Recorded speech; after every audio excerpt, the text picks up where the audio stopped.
रात्रि में ही पहलगांव में हुए हमले पर भारत ने यथा योग्य जैसी जानकारी प्राप्त हुई हमें, कुछ आतंकवादी संगठन जहां जहां व्यवस्थित थे वहां भारत ने पुनः उनके उस गढ़ों को, उनके उस स्थानों को नष्ट कर दिया, ध्वस्त कर दिया। भारत भाग्य विधाता है। कितनों का भाग्य भारत ने बनाया है। आज गूगल का भाग्य भारत निर्माण करता है, सोशल मीडिया का भाग्य भारत निर्माण करता है। अमेरिका, कनाडा जैसे बड़े बड़े देशों के भी कई, अब ये बात वो लोग माने ना, परंतु सबके भाग्य विधाता भारत ही है। भारतीय अगर ना होते तो देश में कई सारे ऐसे देश हैं उनका कोई अस्तित्व ही नहीं होता अगर भारत ना होता तो। हम आप सब लोग परम सौभाग्यशाली हैं कि ऐसे भारत में जन्म लिया है हमने।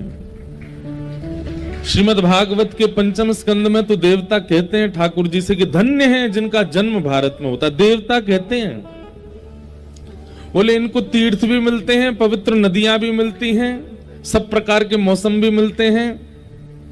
सबसे बड़ी बात, इनको सत्संग कथा श्रवण करने को मिलता है।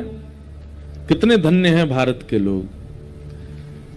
यहां पर मेधावी आधुनिकताओं से युक्त बुद्धि भी है लोगों के पास, और आध्यात्म जगत की खुशबू भी है लोगों के पास। भगवान रक्षा करे। संभवतः कुछ योजनाएं युद्ध की बन सकती हैं।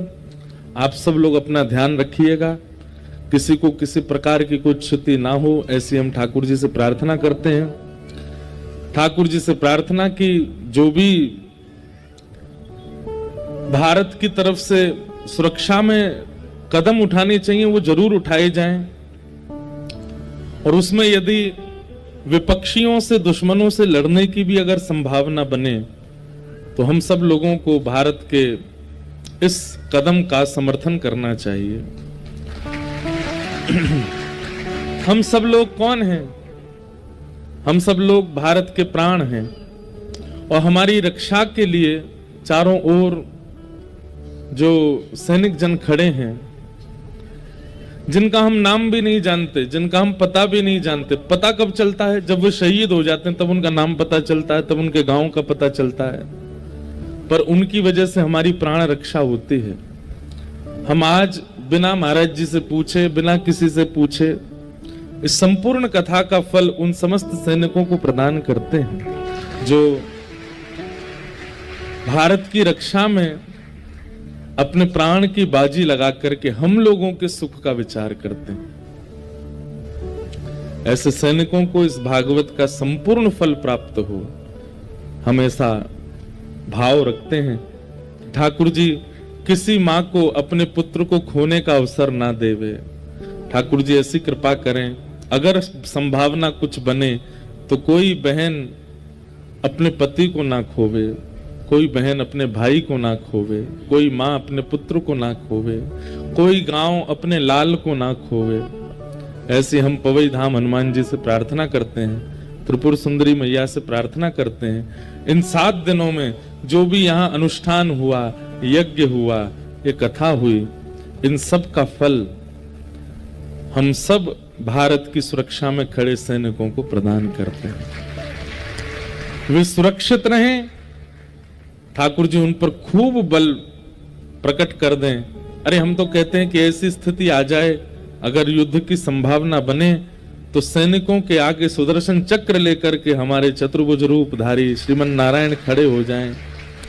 एक पक्ष में श्री हनुमंत लाल जी खड़े हो जाएं, तीसरे पक्ष में त्रिपुर सुंदरी मैया खड़ी हो जाएं, और भारत के सब सैनिकों की भी रक्षा हो।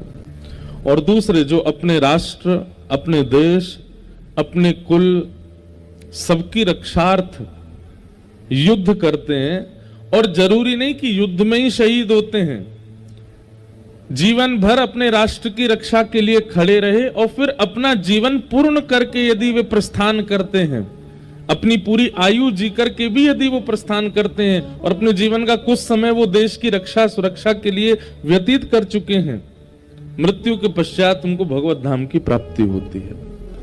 ठाकुर जी अपने निज परिकर में उनको वास प्रदान करते हैं।